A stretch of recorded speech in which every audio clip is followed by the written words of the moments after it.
जब आपके शरीर का 1 केजी 1 किलो वज़न बढ़ता है, तो आपके घुटने पर 4 किलो का एक्स्ट्रा दबाव पड़ता है। आजकल 25 साल से लेकर 40 साल के लोगों में सबसे ज़्यादा घुटने के परेशानी देखा जा रहा है। क्या आपको पता है ऐसा क्यों है? उनका मेन कारण है उनका लाइफ़स्टाइल। आइए हम आपको बताते हैं कि वो कौन-कौन सा कारण है जिसकी वजह से हमारे घुटने में जो है प्रॉब्लम हो रहा है। पहला कारण है कम चलना-फिरना।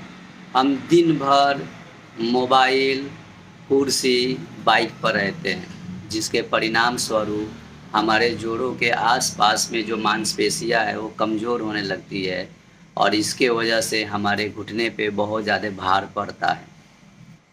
नंबर 2 है ओवरवेट।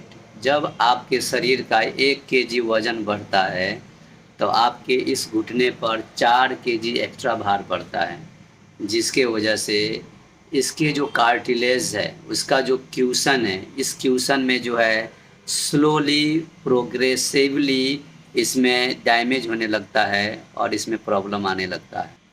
नंबर 3 है विटामिन डी3 और कैल्शियम की कमी। हमारा आजकल आरामदायी ज़िंदगी, सेडेंटरी लाइफ़स्टाइल, जो हम कभी धूप में नहीं जाते हैं, वैसे क्वालिटी का खाना नहीं खाते हैं, जिसकी वजह से हमारे हड्डियाँ जो है कैल्शियम की वजह से कमज़ोर होने लगता है और हड्डी के बीच में जो गैप होता है, वो गैप का जो स्पेस होता है, जॉइंट का जो स्पेस होता है, वो कम होने लगता है, जिसके वजह से इसमें दर्द बढ़ जाता है। चौथा है गलत बैठने की आदत। आप लगातार अगर घुटने के बल बैठते हैं या ज़मीन पर पलथियाँ मारकर घंटों-घंटों बैठे रहते हैं, तो इसके वजह से बहुत जल्द आपका घुटने का जो कार्टिलेज है, वो घिस जाता है और ख़राब होने लगता है। 5वां नंबर है किसी वजह से चोट लग जाने से या लिगामेंट स्प्रेन कर जाने से क्या होता है कि वहाँ इंजरी होता है, जैसे स्पोर्ट्स इंजरी, गिरना, अचानक उठना, बैठने की वजह से कई बार घुटने के अंदर में माइक्रो डैमेज हो जाता है, जो बाद में जाके दर्द के कारण बन जाता है। छठा है जो 40 साल के बाद होता है, बहुत कॉमन है, लेकिन आजकल कम उम्र में भी होने लगा है, आर्थराइटिस की बीमारी, जिसको गठिया बोलते हैं।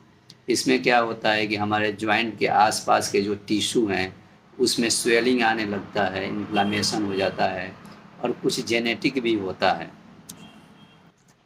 घुटने को ठीक रखने के लिए मैं आपको कुछ आसान तरीका बता रहा हूँ। रोज़ाना 20 से 30 मिनट तक आप पैदल चलिए, बीच-बीच में कैल्शियम या विटामिन 3 लेते रहिए, वज़न को नियंत्रण करके रखिए और जब आप कुर्सी पे बैठने की आदी हैं या मजबूरी से कुर्सी पे बैठते हैं, तो बीच-बीच में आप चला कीजिए और थाई का जो मसल है, जाँघों का जो मसल है, मांस है, पिंडलियों का जो मांस है, आस-पास के जो मांस है, उसको स्ट्रॉन्ग बनाने के लिए उसका एक्सरसाइज़ कीजिए।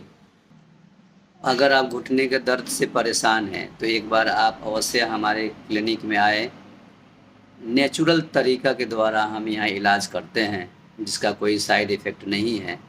एक बार सेवा के मौका भी दीजिए। अगर ये वीडियो, ये इन्फॉर्मेशन आपको पसंद आया हो, तो इसको लाइक कीजिए, शेयर कीजिए, सब्सक्राइब कीजिए। Thank you.